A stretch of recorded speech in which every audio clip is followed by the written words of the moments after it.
So, as university goes, was it the life-changing experience that we thought it would be for most people? But you, well, I went to Hull, sunny Hull, and no, it was the coldest place on the earth, and it was smashing. But I must admit, when I got there, I wasn't really myself. I didn't feel like myself. I'd come from a mad time in the 90s, the hacienda years, I like to call it, which was quite foggy, so I can't remember any. And then I went to Hull. I got into Manchester, but I went to Hull for my health, really.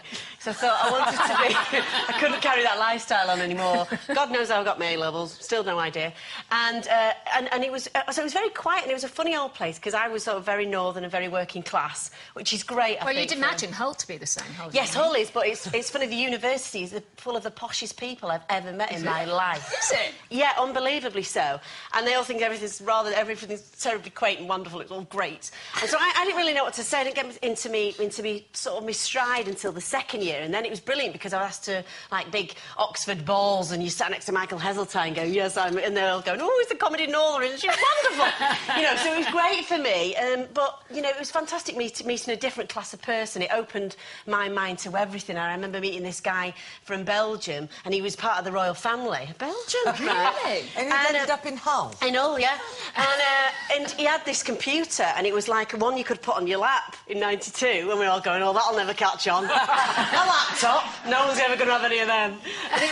Because he was so rich, he had like the first laptop, and it was just fantastic. It was a fantastic time. So for me, it was not about the education at all. It was about expanding my mind and meeting other classes, other people. I can't even remember half of my degree, to be honest. But I think you're alone with that. English. When that first week, when you got there and you said they're all posh, did you stop talking? Yeah, I did, which is ridiculous. Or I had to have loads of drink, which is nothing's changed. But you know, I had to sort of give myself confidence because I was quite conscious of the way I walked. Like that. You know, when that first week, I didn't go to university. I went to drama school because I thought university was just for the straights. We've got a picture of you, Jen. Where am I? In those days. That's why I'm really young, I'm really vulnerable, I'm fresh out of drama school, and I've got a little bit of an eating disorder. That's that one, which is basically what I learnt to do. I learnt to drink a lot of cider. First year, drank loads of cider. So Manchester Polytechnic, School of Theatre, went in 1978, I'm giving my age away, and nearly managed 3 years, but not quite, because I went too mad. First year drinking cider, eating sausage rolls, got very fat, had a fantastic time. Then just went a bit mental, couldn't really cope with it. I think universities are great. I think that if you have the opportunity to go, but as long as you get... There are too many universities now that aren't very good and are charging too much. I agree.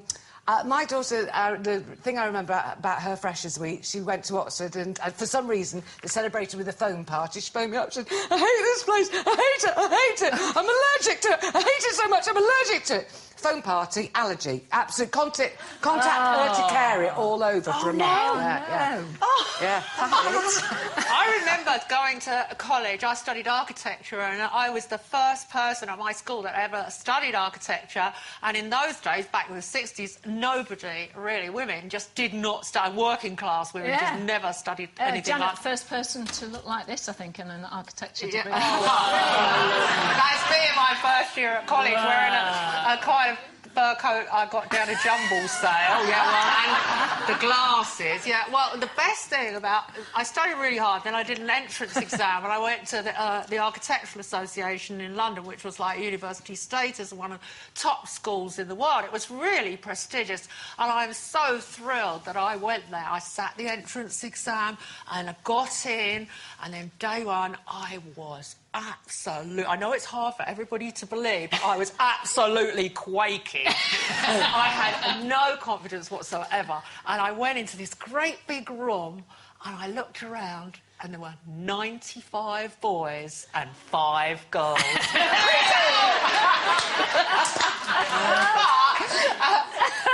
It was fantastic, but all the blokes were posh. They'd all been to, you know, 9 out of 10 had been privately educated, had been to public school. So I had the working class accent, and I hadn't been to swanky school, but although I had been to grammar school. But those friends that I met on that first day and that Freshers' Week, I'm still friends with. So it's fantastic. We went on holiday together this year. So I think, although we saw... Yeah, we go on holiday together. We all still... The other thing is we all talk at once. We all put up with each other. And when you're all together, do you all draw pictures of houses? Yeah, we are. There are loads of... There are two of them are still architects. Yeah. I was trying to knock walls through. That wall will look better now. Well, I was quite like you, actually, Sal, because I grew up in North Wales and I went to a comp, and I used to get about a bit from the age of 15, so I was going out with a nightclub owner, you know, like you do when you're 15. And so when I went to Cambridge when I was only 17. Gosh. And when I went for the interview, it was the first time I'd ever met someone who said Bath. Oh. Never actually met anyone who said... Oh, grass. Grass. Instead of grass and bath, you Yeah, mean? grass and bath, yeah. God, that's a bit posh. So, anyway, I got in when I was 17. I read engineering, which is pretty similar to you in the architecture, because it was like 300 blokes and 10 girls, something of that kind of order. Fantastic. Which was interesting. But it did change my life in a way, because I'd never met posh people before. They were all pretty much as you would expect. 1978, I went up, and they were all, you know, mainly, the vast majority had gone to a public school or a boarding school. So they were all 19, generally. And I thought they were so immature, because they'd never been out clubbing. Yeah. And Oh, yeah, the boys that I was at college with, I couldn't believe it. They couldn't cook. They seemed to know nothing. Yeah. Because, obviously, I've been going down clubs and, you know, hanging out with musicians and stuff since I was 15 as well. Yeah. So it was funny to go to college and be with boys of my age who just seemed like 10 years younger. Well, there was this guy I was in halls, shared halls, and he was very, very terribly posh, and his mum and dad used to make him dress for dinner. And I remember... with a bow tie and just everything. like that in our house. Oh, yeah. And I went into the kitchen, and he said, would you like a cup of tea? And I said, oh, that'd be lovely, love, yeah. And he put the tea bags in the kettle. Oh. At my drama school, because when you go to drama school, everybody's very different, because otherwise it's stupid. You have to have people from all different walks of life, so I didn't have that kind of experience. Yeah. But I don't know whether... I mean, I recognise me from the photo, but, Carol, would we recognise you from your university days? I was 20 then. I just had a perm the week before. You are. Can't tell. 1981, and you know when the perm goes out, it goes all flat like that. Oh, Got this frizz, Real it's gone yeah. ginger. I had to have short hair after that.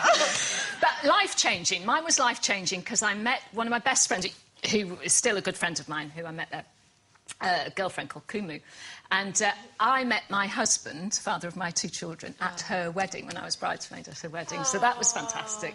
But the one thing that hasn't changed since my days at university, in those days everyone wore jeans and cagoules, and I refused to wear jeans for 3 years, so I used to have these very, very tight red velveteen trousers and thigh-high leather boots. And a shirt open to down there, so nothing's changed since those days.